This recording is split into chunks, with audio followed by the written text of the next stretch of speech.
5 വർഷം കൊണ്ട് ദേശാരവങ്ങൾ എന്ന ഈ മലബാർ കലാപത്തിൻ്റെ പശ്ചാത്തലത്തിലുള്ള ഒരു നോവല് എഴുതി തീർത്ത് അത് നമ്മളിങ്ങനെ മറിച്ച് ചെല്ലുന്ന സമയത്ത് ദേശത്തെ എഴുതുമ്പോൾ എന്ന് പറഞ്ഞ് പി സുരേന്ദ്രൻ സാറ് ഒരു കുറിപ്പ് എഴുതിയിട്ടുണ്ട്. അപ്പോൾ ഇതിൽ ഏറ്റവും രസകരമായിട്ടുള്ളതും ഒരു ടച്ചിങ് ആയിട്ടുള്ളതിൻ്റെ ഉള്ളടക്കം എന്താണ് എന്നുള്ളത് കാണിക്കുന്ന ഒരു കുറിപ്പിൻ്റെ ഒരു ഭാഗമാണ്. ഒരു ചെപ്പിനകത്ത് മഹാനദിയെ ഒളിപ്പിച്ചു വെക്കുന്ന എഴുത്താണിത്. അവിടെ തന്നെ ഉണ്ട് അതിൻ്റെ ഒരു ഫുള്ള്. ഏറനാടിനെയും വള്ളുവനാടിനെയും കുറിച്ച് പഠിക്കാൻ വരുന്നവർക്കൊക്കെ ഈ കൃതി ഒരു പാഠപുസ്തകമാവും. ആവിഷ്കാരത്തിൻ്റെ മേന്മകൾ കൊണ്ട് ഈ കൃതി അനുഗ്രഹപ്പെട്ടിരിക്കുന്നു. നല്ലൊരു സാധനമാണ്. അതാണ് ഒരു ചെപ്പിനകത്ത് എന്ന് പറയുന്നത്. സുരേന്ദ്ര സാറ് അത് കറക്റ്റായിട്ട് പറയണം. അപ്പോൾ ആ ഒരു വേർഡ് വായിച്ചു കഴിഞ്ഞാൽ തന്നെ നമുക്ക് മനസ്സിലാക്കാൻ കഴിയും ഇതിൻ്റെ ഉള്ളിൽ എന്തായിരിക്കും എന്നുള്ളത്. അപ്പോൾ അതിനെക്കുറിച്ചാണ് ഇതിൻ്റെ ഉള്ളിലുള്ള സംഭവങ്ങളെക്കുറിച്ചാണ് ഇനി എനിക്ക് കേൾക്കേണ്ടത്, നമ്മുടെ പ്രേക്ഷകർക്ക് കേൾക്കേണ്ടത്. അപ്പം നീ ചോദ്യമൊന്നുമില്ല, നിങ്ങളിങ്ങനെ പറഞ്ഞോളി, ഞങ്ങളിങ്ങനെ കേട്ടിരിക്കാം. ഞാൻ ഈ അടുത്ത കാലത്തൊരു പുസ്തകം പ്രസിദ്ധീകരിച്ചു. അത് ഏകദേശം കൊറോണയുടെ മുമ്പാണ്. അതിൻ്റെ പേര് ദേശാരവങ്ങൾ എന്നാണ്. അത് പ്രസിദ്ധീകരിച്ചത് തൃശ്ശൂരിലുള്ള HNC പബ്ലിക്കേഷനാണ്. അവർക്ക് എല്ലാ ജില്ലകളിലും അതിൻ്റെ ഷോറൂമുണ്ട്. കേരളത്തിലെ ഒരു പ്രധാനപ്പെട്ട പബ്ലിക്കേഷനാണ്. ആ പുസ്തകത്തിൻ്റെ കണ്ടൻറ്റ് വായിച്ച് അവർക്ക് തൃപ്തിപ്പെട്ടിട്ടാണ് അവരത് സ്വീകരിച്ചത്. അങ്ങനെയാണ് ആ പ്രസാധനം അവർ ഏറ്റെടുത്തത്. അപ്പോൾ ഈ ഒരു നോവല് പ്രസിദ്ധീകരിക്കാൻ വേണ്ടി എന്നെ സപ്പോർട്ട് ചെയ്തത് നമ്മുടെ കേരളത്തിലെ പ്രഗത്ഭനായിട്ടുള്ള എഴുത്തുകാരൻ പി സുരേന്ദ്രൻ സാറാണ്. അദ്ദേഹത്തിൻ്റെ സപ്പോർട്ട് ഈ ഒരു നോവലുമായി ബന്ധപ്പെട്ട് എനിക്ക് അതിൻ്റെ അവതാരിക ഇൻട്രൊഡക്ഷൻ അദ്ദേഹമാണ് എഴുതിയിട്ടുള്ളത്. 2-3-4 പേജുള്ള ഒരു ഇൻട്രൊഡക്ഷൻ. അദ്ദേഹം എന്നോട് പറഞ്ഞത്, ഞാൻ ഈ നോവൽ വായിച്ചിട്ട് ഒരാഴ്ച കൊണ്ട് ഞാൻ വായിച്ച് തീർത്തു. നിന്നോടുള്ള അസൂയ കൊണ്ട് നിന്നോടുള്ള അസൂയയാണ് ആ ഒരു ഇൻട്രൊഡക്ഷനിലുള്ളതെന്ന് അദ്ദേഹം ഇടയ്ക്കിടയ്ക്ക് പറയാറുണ്ട്. ദേശാരവങ്ങൾ എന്നുള്ള നോവല് എന്ന് പറഞ്ഞാൽ ഒരു ദേശത്തിൻ്റെ വിശാലമായ ഏരിയയുടെ ഒരു കാലഘട്ടത്തിൻ്റെ ചരിത്രമാണ് അതിൽ പറയണത്. അതിൽ രാജാക്കന്മാർ വരുന്നുണ്ട്, സാധാ പാടത്ത് പണിയെടുക്കുന്ന ആളുകൾ വരുന്നുണ്ട്, ഭൂപ്രഭുക്കന്മാർ വരുന്നുണ്ട്, കലാപങ്ങളുണ്ട്, പോരാട്ടങ്ങളുണ്ട്, ആളുകൾ തമ്മിലുള്ള ഒരിക്കലും വിശ്വസിക്കാൻ പറ്റാത്ത ഹിന്ദു മുസ്ലിം ക്രിസ്ത്യൻ സൗഹൃദങ്ങളുടെ കഥ വരുന്നുണ്ട്. ഇതൊക്കെയാണ് ഈ നോവലിൽ പുറത്തു കൊണ്ടത്. പിന്നെ ഫോക്കിലർ, ഇപ്പോൾ ഞാൻ പറഞ്ഞ പടകാളിത്തല്ല് പോലെ കുറേ കാര്യങ്ങൾ വരുന്നുണ്ട്. അപ്പോൾ അതിൽ നമ്മുടെ വെള്ളിയാർ പുഴ, അത് അതിലേക്ക് വരുന്നത്, ഈ വെള്ളിയാർ പുഴ അതിലൊരു കഥാപാത്രമാണ്. ഈ പുഴ അങ്ങനെ ഒഴുകിക്കൊണ്ടിരിക്കുന്നു, പുഴയോടൊപ്പം ഓരോ കാലഘട്ടം അങ്ങനെ ഒഴുകിക്കൊണ്ടിരിക്കുന്നു, തലമുറ മാറുന്നു, ഇങ്ങനെയാണ് അത് കഥ പോകുന്നത്. ഈ നോവലിന് ഒരു ആലിൻ്റെ രൂപമുള്ളത്. അതായത് ഈ നോവൽ ആരംഭിക്കുന്നത് ഒരു ആലിനെ ഒരു റോഡ് വികസനത്തിൻ്റെ ഭാഗമായി മുറിക്കാൻ തുടങ്ങുമ്പോഴാണ്. അങ്ങനെ ആല് മുറിക്കുന്നതിന് മുമ്പ് ഈ നാടിൻ്റെ മുഴുവൻ കഥയും ആല് പറയാണ്, മരണത്തിന് മുമ്പ്. അപ്പോൾ ആലാണ് ശരിക്കും കഥ പറയുന്നത്. ഈ ആലിൻ്റെ മരണത്തോടു കൂടി 40ാമത്തെ ചാപ്റ്റർ ആലിൻ്റെ മരണമാണ്. ആലിൻ്റെ ഓരോ ഇഞ്ച് ഉള്ള മരണമാണ് 40ാമത്തെ ചാപ്റ്റർ. അതോടുകൂടി കഥ അവസാനിക്കുകയാണ്. അപ്പോൾ ഈ ഒരു നോവലിന് ഒരു ആലിൻ്റെ രൂപം, ആലിൻ്റെ പ്രത്യേകത എന്ന് പറഞ്ഞാൽ വേര് മണ്ണിൻ്റെ അടിയിലേക്ക് ഇറങ്ങി ചെല്ലുന്നതാണ്, ആയുസ്സുള്ളതാണ്. ആലിനെക്കുറിച്ച് പറയുമ്പോൾ പലതരം ആലിനെക്കുറിച്ചും ഇതിൽ പറയുന്നുണ്ട്. ഞാൻ പറഞ്ഞല്ലോ 1750 മുതൽ 1921 വരെയുള്ള കാലഘട്ടമാണ്. അപ്പോൾ നമ്മൾ പറയുമ്പോൾ വർത്തമാന കാലത്ത് നിന്നാണ് തുടങ്ങുന്നത്. ഇപ്പോൾ എൻ്റെ നാട്ടിൽ എൻ്റെ കുട്ടിക്കാലത്ത് നടക്കുന്ന സർക്കസും പൂരവും അതൊക്കെ ഞാൻ ഇങ്ങനെ കണ്ട് ആ നോവൽ തുടങ്ങുകയാണ്. എന്നിട്ട് പിന്നെ എൻ്റെ നാട്ടിൽ വയൽ നടക്കാറുണ്ട്, നേർച്ച നടക്കാറുണ്ട്, പൂരങ്ങൾ നടക്കാറുണ്ട്. അതിലൊക്കെ ഞാൻ പങ്കെടുക്കുന്നു. ഞാനല്ല, എൻ്റെ അനുഭവങ്ങളാണ്. ആ അനുഭവങ്ങൾ നാട്ടുകാരുടെ അനുഭവങ്ങളായി വരുന്നു. നാട്ടിൽ ജീവിച്ചിരിക്കുന്ന ആൾക്കാർ കഥാപാത്രങ്ങളായിട്ട് അതിലുണ്ട്. മരിച്ചവരാണ് കൂടുതലായിട്ട് കഥാപാത്രങ്ങൾ. ശരിക്കുള്ള പേരുകളാണ് കൊടുത്തിട്ടുള്ളത്. പല ആൾക്കാർ പൂതം കെട്ടുന്നത് ചാമിയുടെ മകൻ തങ്കപ്പൻ, മണി, ഇവരൊക്കെ ശരിക്കുള്ള പേരുകളാണ്. അപ്പോൾ അമ്പലവുമായി ബന്ധപ്പെട്ട ആചാരങ്ങൾ, അപ്പോൾ ഈ അമ്പലം സ്ഥാപിച്ചത്, അതിൻ്റെ കാര്യങ്ങൾ ഒക്കെ അതിൽ കറക്റ്റാണ്. അതിൻ്റെ ഒരു കൃത്യമായ ഓർഡർ തന്നെ വരുന്നത്. പിന്നെ നമ്മളെ ചന്തകളുടെ കാര്യം, ഏത് കാലഘട്ടത്തിൽ ചന്ത, അതിലെങ്ങനെയാണ് ചന്ത കച്ചവടം നടക്കുന്നത്, അതുപോലെ തന്നെ നമ്മുടെ നാട്ടിലുള്ള പാലങ്ങളെക്കുറിച്ച്, അതിൻ്റെ നിർമ്മാണം, പാണ്ടി, പിന്നെ അതിലിങ്ങനെ വന്നിട്ട് നമ്മുടെ ടിപ്പു സുൽത്താൻ വന്ന കാലഘട്ടം, ഹൈദർ അലിയുടെ കാലഘട്ടം, സാമൂതിരി, കുഞ്ഞാലി മരക്കാരുടെ ചരിത്രം, അതേപോലെ നമ്മുടെ ചെമ്പൻ പോക്കര്, അത്തൻ കുരിക്കൾ, പുലത്ത് ഷെയ്ഖ് മൂപ്പൻ, അതുപോലെ തന്നെ ചെമ്പ്രശ്ശേരി അല്ല, നമ്മുടെ ഇവിടെ ഉള്ള ഉണ്ണിമൂസ മൂപ്പൻ എന്ന് പറയുന്നത് എലമ്പലാശ്ശേരിയാണ്, മണ്ണാർക്കാട്. അദ്ദേഹത്തിൻ്റെ കഥ ഒരു അധ്യായത്തിൽ വരുന്നുണ്ട്. ബ്രിട്ടീഷുകാർക്കെതിരെ അദ്ദേഹം നടത്തിയ പോരാട്ടങ്ങളാണ്. ഈ മൂപ്പൻ എന്നുള്ളത് ടിപ്പു സുൽത്താൻ്റെ കാലത്ത് ഓരോ ഏരിയ ഭരിക്കാൻ വേണ്ടി ഇപ്പോൾ കാപ്പിൽ മൂപ്പന്മാരുണ്ടായിരുന്നു, കാപ്പിലെ മൂപ്പന്മാരെന്ന് പറയും. അവരൊക്കെ ഈ നോവലിൽ വരുന്നുണ്ട്, കാപ്പിലെ മൂപ്പന്മാർ. അപ്പോൾ ആ ഒരു കാലഘട്ടത്തിലുള്ള നമ്മുടെ വൈദ്യന്മാർ, അന്നത്തെ ഡോക്ടർമാർ, അവരുടെ സേവനങ്ങൾ, ഇതൊക്കെ ഈ പുസ്തകത്തിൽ വിവരിക്കുന്നുണ്ട്.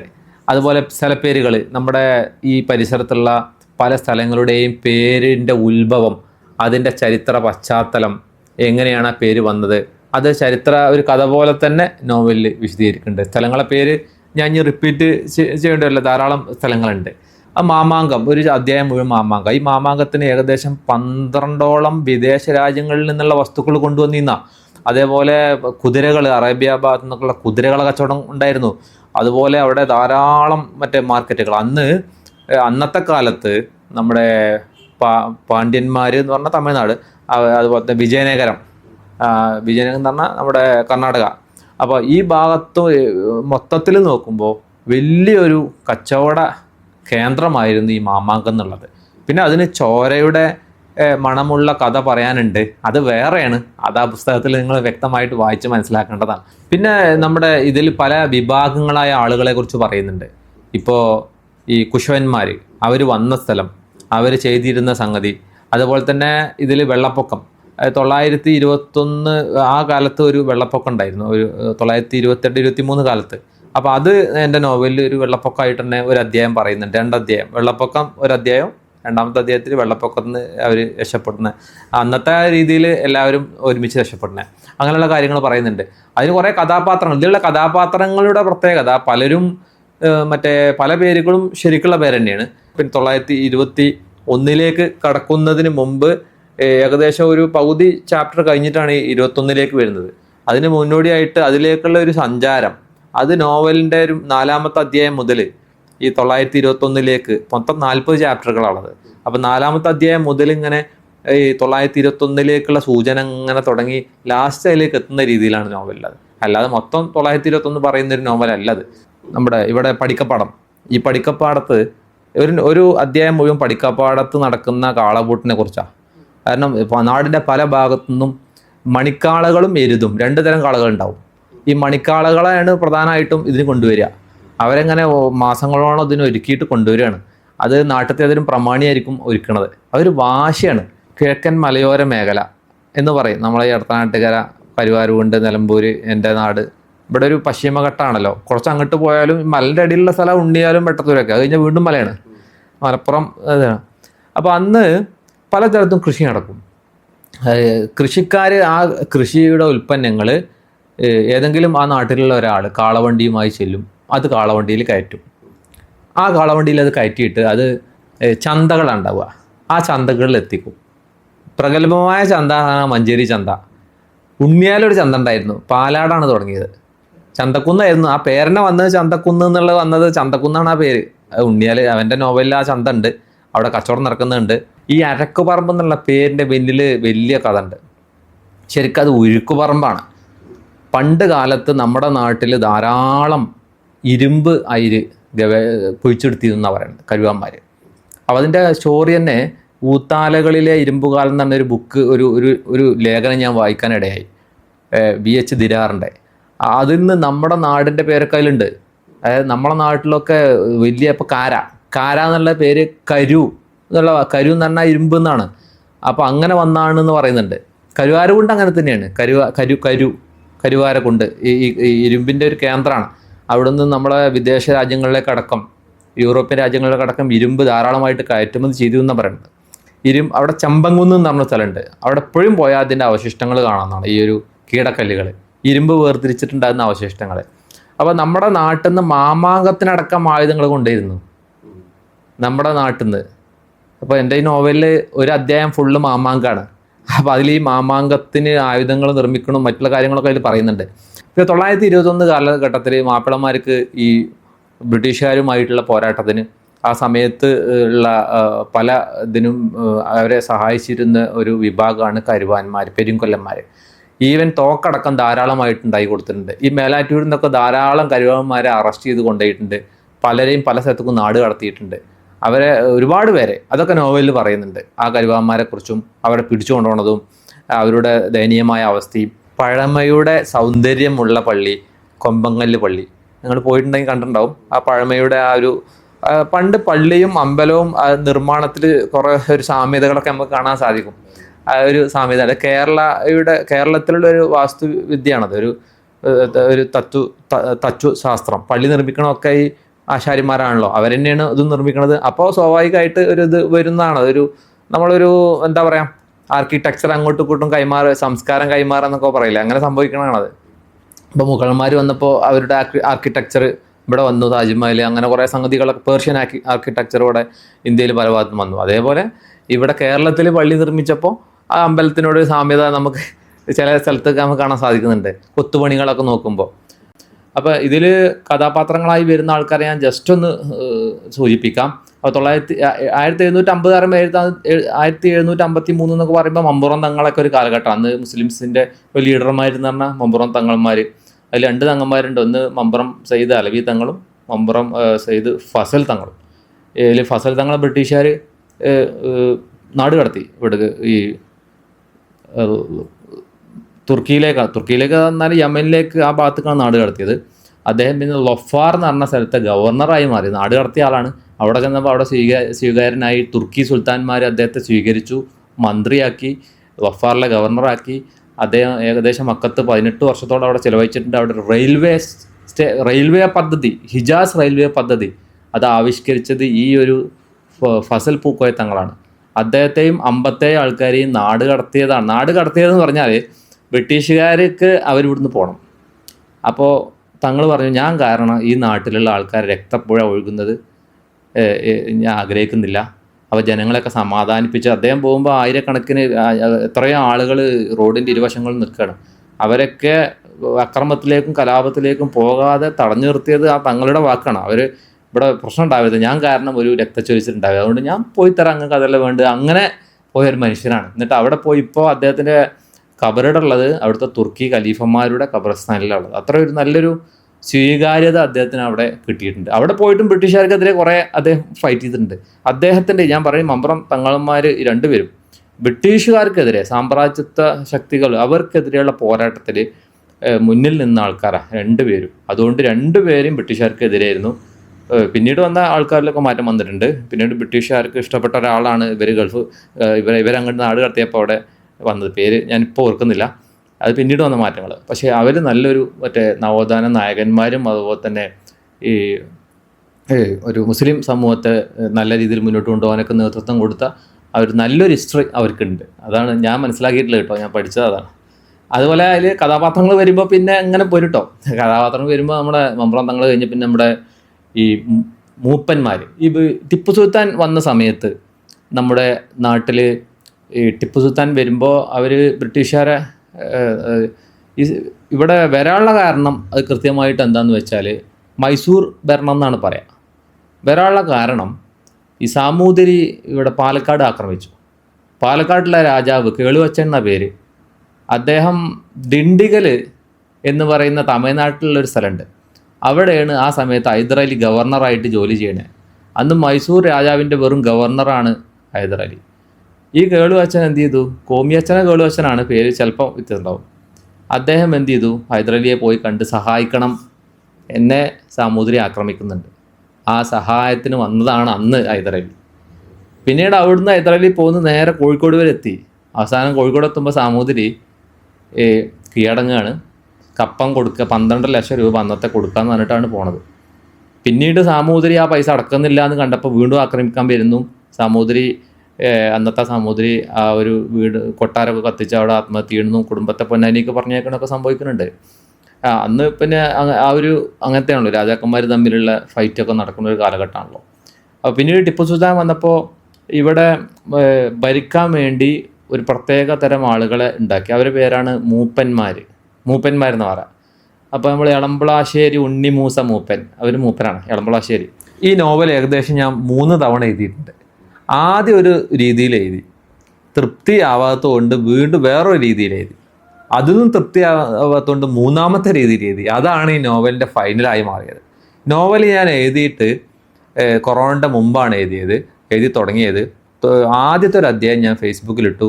അതിന് വലിയ സ്വീകരണ കിട്ടിയത്. അന്ന് നോവലിൻ്റെ പേര് ഉണ്ണിയാലിൻ്റെ ആത്മകഥ എന്നായിരുന്നു. അപ്പോൾ ഉമർ സിംഗത്ത് എന്ന് പറഞ്ഞാൽ എൻ്റെ നാട്ടിലൊരു എഴുത്തുകാരുണ്ട്, ഒരു വായനക്കാരുണ്ട്, നല്ല വായനക്കാരനാണ്. അദ്ദേഹം പറഞ്ഞു, ഉണ്ണിയാലിൽ മാത്രം ഒതുക്കേണ്ട ഒരു നോവലല്ല അത്, ഇതിങ്ങനെ എല്ലാ ദേശങ്ങളും ഇതിൽ വരേണ്ടതുണ്ട്. അതെനിക്ക് വലിയൊരു പ്രചോദനമായി. അങ്ങനെ ഞാൻ ഉണ്ണിയാൽ എന്നുള്ളത് ഒഴിവാക്കി ഒരുപാട് ദേശങ്ങളുടെ കഥ എന്നുള്ള രീതിയിൽ ദേശാരവങ്ങൾ എന്നാക്കി. ആ പേരുകൊണ്ട് ഉദ്ദേശിക്കുന്നത് എല്ലാ ദേശങ്ങളുടെയും ആരവങ്ങൾ, അതാണ് അതിൽ ഉൾപ്പെടുത്തിയിട്ടുള്ളത്. അങ്ങനെയാണ് ആ നോവലിന് ആ പേരിട്ടത്. ആ പേര് തന്നെ ഞാൻ ഏകദേശം ഒരു മാസത്തോളം ആലോചിച്ചിട്ടുണ്ട്. അവസാനമാണ് ആ പേരിലേക്ക് എത്തുന്നത്. അതിന് മുമ്പ് പല പേരുകളും വന്നു. ഇതാണ് നല്ല പേര് എന്നുള്ളത് സുരേന്ദ്രൻ സാറും അംഗീകരിച്ചപ്പോൾ ആ പേര് സ്വീകരിച്ചു. പിന്നെ ഈ നോവൽ എഴുതാൻ വേണ്ടി എന്നെ സഹായിച്ച 2-3 വ്യക്തികളുടെ പേര് പറയാതെ പോകാൻ പറ്റില്ല. ഒന്ന്, കാലിക്കറ്റ് യൂണിവേഴ്സിറ്റിയിൽ നിന്ന് റിട്ടയർഡായ വെട്ടത്തൂരിൽ എൻ്റെ സുഹൃത്തും നാട്ടുകാരനുമായിട്ടുള്ള PT അബ്ദുൽ കരീം. അദ്ദേഹം വെട്ടത്തൂരിൻ്റെ ചരിത്രം കണ്ടെത്തി അദ്ദേഹത്തിൻ്റെതായ ചരിത്ര ബുക്കുകൾ ഇറക്കിയൊരു വ്യക്തിയാണ്. ചരിത്രവുമായി ബന്ധപ്പെട്ട അദ്ദേഹം എനിക്ക് ധാരാളം പുസ്തകങ്ങൾ വായിക്കാൻ തന്നു. എൻ്റെ ചരിത്രബോധത്തെ ഒന്നുകൂടി പൊലിപ്പിച്ചത് അദ്ദേഹമാണ്. അദ്ദേഹം ഒരുപാട് സംശയങ്ങൾക്ക് മറുപടി തന്നു. എനിക്ക് ആവശ്യമുള്ള ബുക്കുകൾ വീട്ടിൽ എത്തിച്ചു തന്നു. ഇതൊക്കെ ചെയ്തൊരു മനുഷ്യനാണ് PT അബ്ദുൽ കരീം. അദ്ദേഹത്തോട് വലിയ കടപ്പാടുണ്ട്. കൂടാതെ വേറൊരു പുസ്തകമുണ്ട്, കാരാടൻ മുസ്ലിയാർ സ്മരണിക എന്നൊരു പുസ്തകം. അതിൽ വെട്ടത്തൂരും ഈ ഒരു പ്രദേശത്തൊക്കെ ചരിത്രമുണ്ട്. അതെന്നെ തന്ന് സഹായിച്ചത് PP ഇസാക്ക് എന്ന് പറഞ്ഞ ഉണ്ണിയാലിലുള്ള ഒരാളാണ്. കൂടാതെ എൻ്റെ സുഹൃത്തായിട്ടുള്ള നമ്മുടെ ഇപ്പോൾ എൻ്റെ കൂടെ ഡിഗ്രിക്ക് പഠിച്ചതാണ് അദ്ദേഹം. ഈ വിക്ടോറിയ കോളേജിൽ, പാലക്കാട് വിക്ടോറിയ കോളേജിൽ ഹിസ്റ്ററിയുടെ പ്രൊഫസറാണ്. Doctor അനീഷുദ്ദീൻ PK. ഉണ്ണിയാലാണ് വീട്. എൻ്റെ സുഹൃത്താണ്, നാട്ടുകാരനാണ്. അദ്ദേഹം ധാരാളം പുസ്തകങ്ങൾ വായിക്കാൻ തന്ന് എന്നെ സഹായിച്ചിട്ടുണ്ട്. അങ്ങനെ ധാരാളം പേര്. അതുപോലെ KK അബ്ദുൽ സത്താർ എന്ന് പറയും. KK അബ്ദുൽ കരീം എന്ന് പറയുന്ന കൊണ്ടോട്ടി ഭാഗത്തുള്ള ചരിത്രകാരനാണ്. ഒരു ചരിത്രം ധാരാളം പുസ്തകങ്ങൾ എഴുതിയാണ്. അദ്ദേഹത്തിൻ്റെ മകൻ KK അബ്ദുൽ സത്താർ സാർ എന്നെ സഹായിച്ചിട്ടുണ്ട്. ഇതുമായി ബന്ധപ്പെട്ട് അദ്ദേഹത്തിൻ്റെ പുസ്തകങ്ങൾ എനിക്ക് ഉപകാരപ്പെട്ടിട്ടുണ്ട്. അങ്ങനെ ഒരുപാട് നിരവധി പേരുകൾ. പിന്നെ കേശവൻ നമ്പൂതിരി മാഷ് ഒരുപാട് കാലം നമ്മുടെ അലനല്ലൂർ ഗവൺമെൻറ് ഹയർ സെക്കൻഡറി സ്കൂളിലെ ഹെഡ് മാസ്റ്ററായിരുന്നു. അദ്ദേഹം സംസ്ഥാന അധ്യാപക അവാർഡ് കിട്ടിയിട്ടുണ്ട്. അദ്ദേഹം വായനശാല പ്രസിഡൻ്റായിരുന്നു. ലൈബ്രറി കൗൺസിലിൻ്റെ പല ഇതിൽ പ്രവർത്തിച്ചിട്ടുണ്ട്. അദ്ദേഹത്തിൻ്റെ വീട്ടിൽ പോയി അദ്ദേഹത്തോട് അടുത്തിരുന്ന് അദ്ദേഹം എനിക്ക് ധാരാളം കാര്യങ്ങൾ, കഥകൾ, ചരിത്രങ്ങൾ ധാരാളം പറഞ്ഞു തന്നിട്ടുണ്ട്. അദ്ദേഹം പറഞ്ഞു തന്ന ഒരു സംഗതിയാണ് പണ്ടത്തെ ഭരണ സംവിധാനം. നമ്മുടെ നാട്ടിലെ 4 കോവിലകങ്ങളുണ്ടായിരുന്നു. 1000 നാഴി കോവിലകം, മേലാറ്റൂർ കോവിലകത്തിൻ്റെ മറ്റൊരു പേരാണ്. ആ കോവിലകം ഇപ്പോഴും അവിടെ ഉണ്ട്. അതുപോലെ അരിപ്ര കോവിലകം, അതുപോലെ മങ്കട കോവിലകം, കടന്നമണ്ണ കോവിലകം. ഈ 4 കോവിലകങ്ങളാണ്. അതിൻ്റെ അധിപൻ വെള്ളമക്കോനാത്തിരി. അങ്ങനെയായിരുന്നു ഡിവൈഡ് ചെയ്യുന്നത്. ഇപ്പോഴും അതിൻ്റെ സ്മരണയ്ക്ക് വേണ്ടി നമ്മുടെ തിരുമാന്താംകുന്ന് പൂരത്തിൻ്റെ മുമ്പിൽ രാജാവ് തലമുറയിലെ മൂത്ത ആൾ വാളും പിടിച്ച് മുമ്പിൽ ആനയിച്ചു പോകുമെന്ന് പറയുന്നുണ്ട്. അതൊക്കെ എനിക്ക് നമ്മുടെ ഒരു പറഞ്ഞു. പിന്നെ 921 ബന്ധപ്പെട്ട ഈ നോവലിൽ 921 അവസാന ഭാഗത്ത് 921 സംഭവങ്ങളാണ്. അതിനെക്കുറിച്ച് പല കാര്യങ്ങളുണ്ട്. അത് ഒരു തുടക്കത്തിൽ അത് ബ്രിട്ടീഷ് വിരുദ്ധ പോരാട്ടം, ഗാന്ധിജിയുടെ നേതൃത്വത്തിൽ ഖിലാഫത്ത് സമരം, അതിലേക്ക് മുസ്ലിങ്ങളെ ആകർഷിച്ച് ഇന്ത്യൻ സ്വാതന്ത്ര്യ സമരത്തിൽ മുസ്ലിങ്ങളെ പങ്കെടുപ്പിക്കുന്ന ഒരു രീതിയിലാണ് അത് മുന്നോട്ട് പോയത്. അതിൽ ധാരാളം പേര് അതിൽ പങ്കെടുത്തു. അതൊരു കാർഷിക ലഹളയുടെ ഭാഗമായിട്ട് തുടർന്ന് വന്ന ഒന്നിൻ്റെ ഒരു പരിസമാപ്തിയാണത്. 921 മാത്രം ആയിട്ടത് മനസ്സിലാക്കാൻ പറ്റില്ല. അത് മനസ്സിലാക്കണമെങ്കിൽ ഇപ്പം എൻ്റെ നോവലിൽ ഞാനത് ഘട്ടം ഘട്ടമായിട്ട് ഏകദേശം ടിപ്പു സുൽത്താൻ്റെ കാലം മുതൽ മനസ്സിലാക്കിയാലുള്ളൂ 921 എന്നുള്ള സംഭവത്തിലേക്ക് എത്തുള്ളൂ. കാരണം ധാരാളം കലാപങ്ങൾ ഇങ്ങനെ നടന്ന് അതിനെ പിന്നിൽ കാർഷികമായിട്ടുള്ള പട്ടിണിയും പരിവട്ടങ്ങളും കഷ്ടപ്പാടുകളും ഒരുപാട് കാലമായി അനുഭവിക്കുന്ന പീഡനങ്ങളും അതിൻ്റെയൊക്കെ ഒരു അവസാന ഘട്ടത്തിൽ നടന്നൊരു സംഗതിയായിട്ടാണ് എല്ലാം കൂടെ ഒരുമിച്ച് വരിക എന്ന് പറയുമല്ലോ. അപ്പോൾ ഞാൻ അതിലേക്ക് വരാൻ കാരണം ഈ ലഹളയിൽ പങ്കെടുത്ത ധാരാളം പേര് നമ്മുടെ ഭാഗത്തുനിന്നുണ്ട്.